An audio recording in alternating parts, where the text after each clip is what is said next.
ये सोयाबीन जो घुटनों तक आता था लगभग 1-1.5 फीट के करीब करीब, वो सीधा उसके कमर से भी ऊपर चला गया छाती के साथ साथ में। तो जनरली कोई भी फसल के अंदर या सोयाबीन के अंदर वेजिटेटिव ग्रोथ बढ़ता है ना, तो फ्लावरिंग फ्रूटिंग कम बैठेंगे। बट हमारे सारे केस में गौ कृपा अमृतम में सोयाबीन हो तो वेजिटेटिव ग्रोथ भी बढ़ा है, फ्लावरिंग फ्रूट भी बढ़ा है। तो कोई भी फसल के अंदर पत्ता ज्यादा निकला तो गौ माता को खाने के लिए ज्यादा मिलेगा, और ऐसे ही जो बीज निकला, जो फल निकला, वो हमारे लिए बहुत इंपॉर्टेंट है। तो ये बहुत पुराने जमाने की अच्छी बातें होती थी कि बाजरी ज्वारी खूब ऊंचे ऊंचे होते थे, तो सारा पत्ता गौ माता को मिलता था, दाने हमें मिलते थे, तो दोनों का जीवन अच्छे से चलता था। पहले सोयाबीन घुटने के ज्यादा से ज्यादा घुटने तक बढ़ता था, अभी आप देख सकते हैं मेरे कहाँ तक आता है जी। और इसका ये भी देख सकते हैं कि कहाँ तक इसका फ्रूटिंग है। अभी आप देख सकते हैं इसको, इसका ग्रोथ देख के और इसका फ्रूटिंग देख के अच्छा मैं अनुमान लगा सकता हूँ कि इसका 10 क्विंटल पर एकड़। और जनरली जो केमिकल इस्तेमाल करते हैं उनको 4 से 5 क्विंटल आता है। अच्छा, इधर का अनुभव जो है हमारी स्थानिक नस्ल वाली गाय है, ये बहुत अच्छी क्वालिटी की गाय है, एकदम ओरिजिनल ब्रीड की है।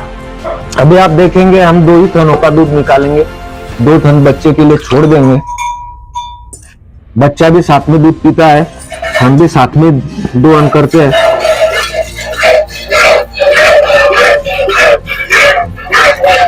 उससे गौ माता भी संतुष्ट होती है, प्रसन्न रहती है, बच्चा भी संतुष्ट और सुदृढ़ रहता है, और हम भी संतुष्ट रहते हैं।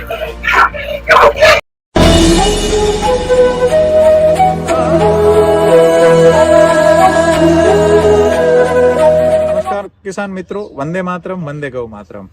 हम आज जाएंगे जलगांव, और जलगांव में हमारे बहुत ही आत्मीय बंधु है, काफी सालों से गौ कृपा अमृतम का उपयोग कर रहे ऐसे माननीय राहुल पारेख जी, और जिनका इंटरव्यू ले रहे वो भी बहुत विशेष है, माननीय सिद्धेश जी, कि जो बहुत मिलकर के ये प्रयोग जमीन पे उतारे हैं। तो राहुल पारेख जी खुद गाय का दोहन करते हैं, खुद गौ माता का गोबर का कंपोस्ट करते हैं, और इस साल इन्होंने सोयाबीन की फसल ली है। सोयाबीन जो घुटनों तक आता था लगभग 1-1.5 फीट के करीब करीब, वो सीधा उसके कमर से भी ऊपर चला गया छाती के साथ साथ में। तो जनरली कोई भी फसल के अंदर या सोयाबीन के अंदर वेजिटेटिव ग्रोथ बढ़ता है ना, तो फ्लावरिंग फ्रूटिंग कम बैठेंगे।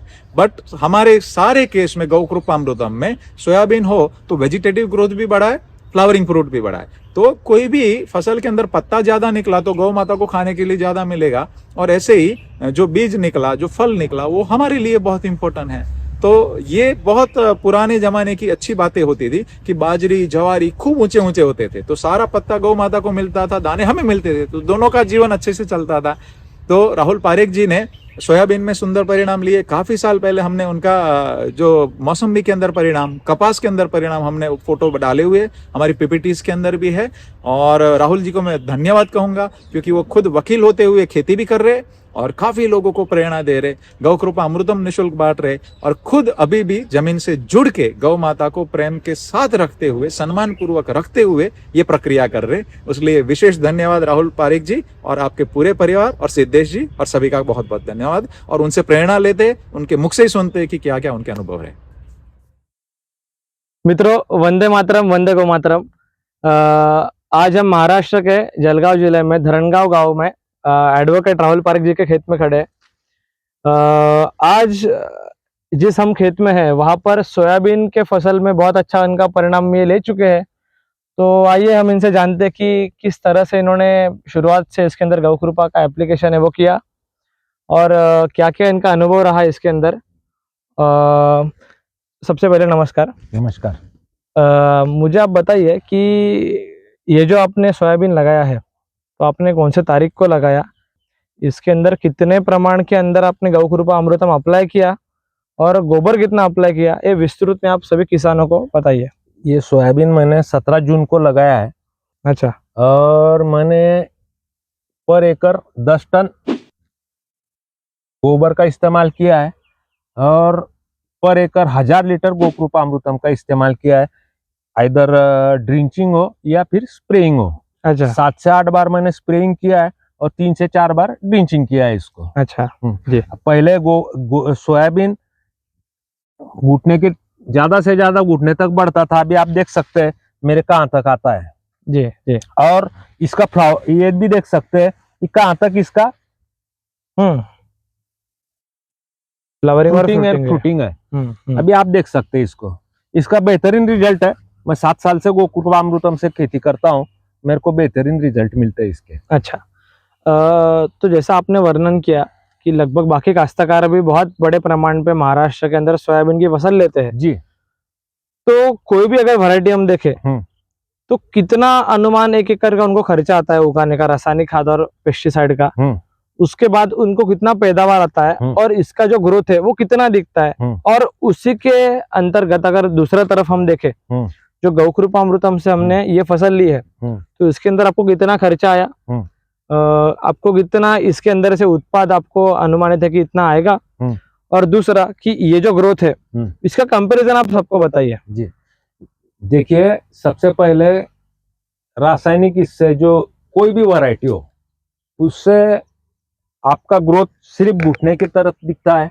अच्छा, इसका ग्रोथ आप देख सकते हैं इस तरफ है, और इसका फ्रूटिंग भी देख लीजिए आप, पूरे टॉप तक है फ्रूटिंग। तो और खर्चा पर एकड़ रासायनिक अगर इस्तेमाल करते हैं आप तो 10 से 12 हजार रुपए खर्चा आता है इसका। अच्छा, 10 से 12 मेरे को कुछ भी खर्चा आया नहीं, सिर्फ गोकृपामृतम का खर्चा है। अच्छा। गोबर का आया है, गोबर ठीक है जो है उसका 3 साल चलता है। तो मैंने रासायनिक एक ये भी नहीं इस्तेमाल किया है, बैग भी इस्तेमाल नहीं किया है, और आप रिजल्ट देख सकते हैं। मैं डेफिनेटली कह सकता हूँ मेरे को ये पर एकड़ 10 क्विंटल आएगा। अच्छा, 10 क्विंटल के आसपास आपको पर एकड़ 10 क्विंटल तक आएगा। अच्छा, इसका ग्रोथ देख के और इसका फ्रूटिंग देख के अच्छा, मैं अनुमान लगा सकता हूँ कि इसका 10 क्विंटल पर एकड़। और जनरली जो केमिकल इस्तेमाल करते हैं उनको 4 से 5 क्विंटल आता है।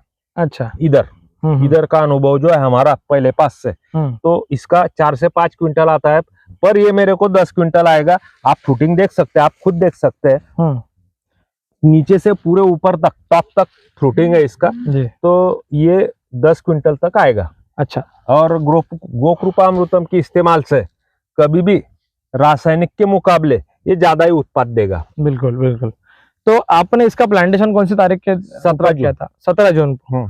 और हार्वेस्टिंग लगभग कब होगा? अभी 1 से 1.5 महीने के अंदर होगा। 1 से 1.5 महीने के अंदर होगा जी। तो इसके अंदर जैसा हम देख सकते हैं कि कहीं आपको ऐसा लगा कि पीलापन दिख रहा है बीच में? कुछ भी नहीं, आप देख सकते हैं खुद, कहीं पीलापन दिख रहा नहीं है। अच्छा, पूरा ग्रीन है और टोटल यूनिक एक साथ में ग्रोथ है, कहीं ऊपर नीचे नहीं है, एक साथ ग्रोथ है। आप देख सकते हैं इसको, कहीं पीलापन नहीं दिख रहा है। बहुत काश्तकार बोलेंगे अभी वीडियो देखने वाले कि ये जो अपना सोयाबीन है तो इसके अंदर थोड़े पत्तों में छेद है, तो ये तो बहुत कीटों का प्रादुर्भाव दिख रहा है। कीटों का प्रादुर्भाव नहीं है, ये जो हमारे महाराष्ट्र में बोलते हैं हम नाकतोड़िया। अच्छा, ग्रास ऑपर वो पत्ते तोड़ते हैं वही है। अगर वो कभी इसका कैटरपिलर का होता तो ये इसमें भी आना चाहिए था, फलियों में भी आता, फलियों में आना चाहिए था। ये सिर्फ इस पे ये इसका प्रादुर्भाव है। अच्छा, ये भी अभी हुआ है क्योंकि आजू बाजू में जो ये होता है उसमें वो पलते हैं, इसलिए वो इधर हुआ है जी। दूसरी बात कि सोयाबीन के अंदर अगर हाई डेंसिटी के ऊपर प्लांटेशन हो तो बहुत बार देखा गया है कि अंदर बहुत सारे इसके अंदर जो रोग आते हैं। तो अभी यहाँ पर तो देख सकते हैं इतना लगभग क्लस्टर है कि हम खड़े भी नहीं रह पाएंगे ठीक से, बहुत सारे पौधे पेड़ के नीचे आ रहे हैं। तो आपका अनुभव कुछ रहा कि इसके अंदर कुछ आपको डिसीज वगैरह दिख रहा है? नहीं, कुछ भी नहीं डिसीज दिख रहा है। अच्छा, कुछ आला ही नहीं, कैटरपिलर नहीं, कुछ नहीं। अच्छा, सकिंग पेस्ट भी नहीं है। अच्छा, अभी तक आया नहीं है, कभी भी नहीं आया।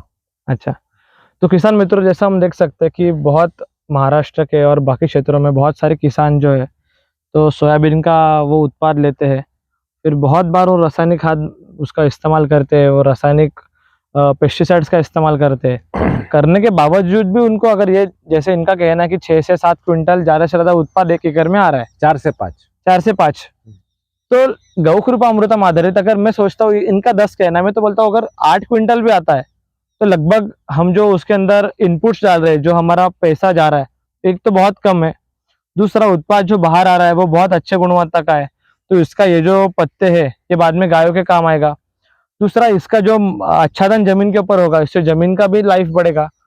तो हर पाक के अंदर आप खुद किसान अपना खुद एक वैज्ञानिक बन के प्रयोग ले अपने खेत पे। अगर 1 एकड़ जमीन है तो जैसे गोपाल जी हमेशा कहते हैं कि थोड़े क्षेत्र पे आप गौ कृपा का अनुभव करके मैं वही देखिए। बोलने वाला था। मैं किसान मित्रों से ये रिक्वेस्ट करूंगा, आपका 10 एकड़ है तो 1 एकड़ तो भी गो कृपा अमृतम आधारित करिए, उसका रिजल्ट देखिए, फिर बाद में पूरा करिए। मैं रिक्वेस्ट करता हूँ सबको जी। तो इसी तरह अभी ये हमने देखा सोयाबीन का फसल, अभी आगे हम इनका दूसरा फसल देखेंगे। धन्यवाद। माता किसान बंधुओं, मैंने अब मेरे खेत में सोयाबीन और मिर्ची का क्रॉप का वीडियो लिया था और मैं सब क्रॉप गो कृपा अमृतम आधारित ही खेती करता हूँ 7 सालों से। पर उसके लिए गोबर की आवश्यकता होती है और गोबर के लिए गौ माता होना जरूरी है, ये सोच दिमाग में आई। इसके लिए फिर घर में बड़ी जगह थी तो गौ माता को घर पधारा। सबसे पहले हमने ये गिर गाय लिया।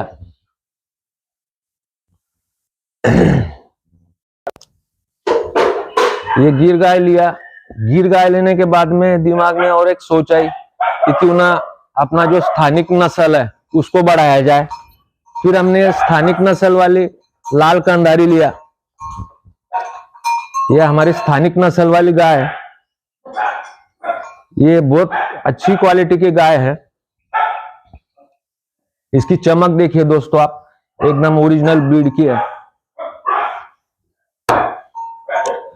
और ये इसकी बच्ची है, इसकी भी आप चमक देख सकते हैं, कितना प्यूरिटी है इसमें। फिर बाद में सोचा, मेरी बहुत दिल से इच्छा थी कि कांकरेज ली जाए। कांकरेज का मेरे को बहुत इच्छा थी तो फिर मैंने ये कांकरेज लिया।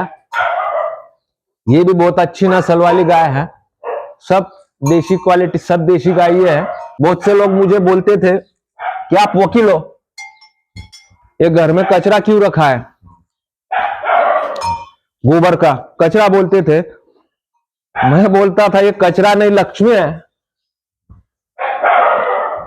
ये लक्ष्मी है। लोग कचरा समझते इसको, लक्ष्मी है। लोग नहीं समझ पाते ये बात को, ये लक्ष्मी है। तो हम इसका उपयोग खेत में करते हैं और इसके आधारित हम खेती भी करते हैं और हमको दूध भी मिलता है। हम दूध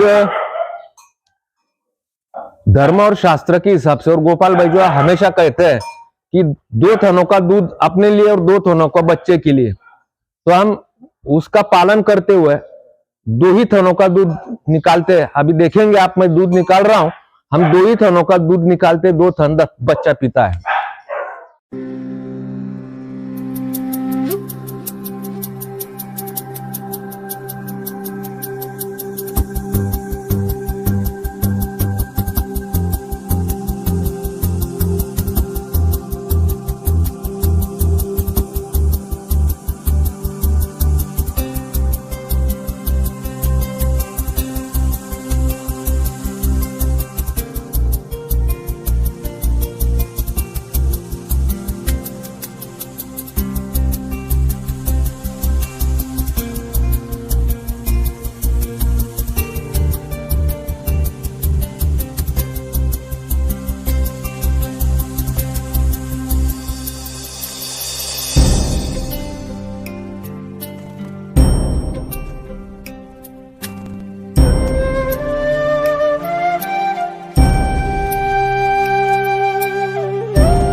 अभी आप देखेंगे हम 2 ही थनों का दूध निकालेंगे, 2 थन बच्चे के लिए छोड़ देंगे।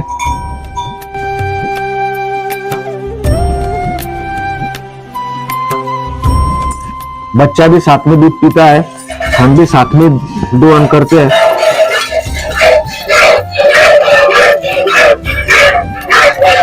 उससे गौ माता भी संतुष्ट होती है, प्रसन्न रहती है, बच्चा भी संतुष्ट और सुदृढ़ रहता है और हम भी संतुष्ट रहते हैं।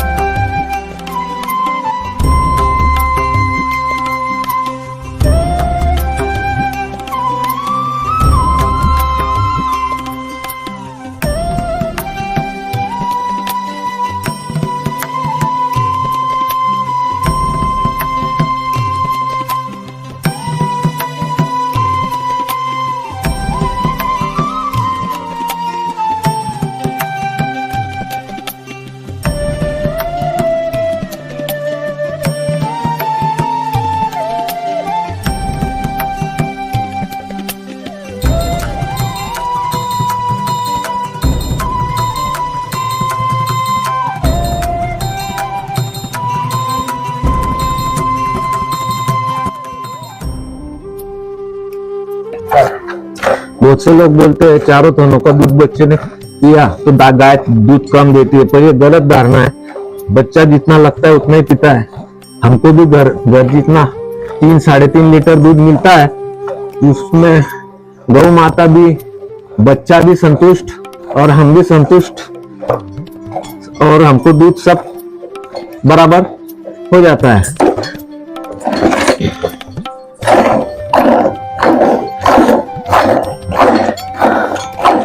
देखिए साथ में दोने से बच्चा भी कोई तकलीफ नहीं देता, गौ माता भी कोई आराम से प्रसन्नता से दूध देती है। उसका बहुत ही मतलब अच्छा पॉजिटिव इफेक्ट रहता है। गौ माता संतुष्ट और प्रसन्नता से दूध दे हमें, ये भी बहुत अच्छी बात होती है।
देख सकते हैं मित्रों, ये सिर्फ 2 थनों का दूध है, लगभग 3 लीटर जितना है। हमारे को पूरा पड़ जाता है परिवार को, और बच्चे को भी पूरा पड़ता है, और गौ माता भी सुखी और प्रसन्न संतुष्ट रहती है। धन्यवाद मित्रों।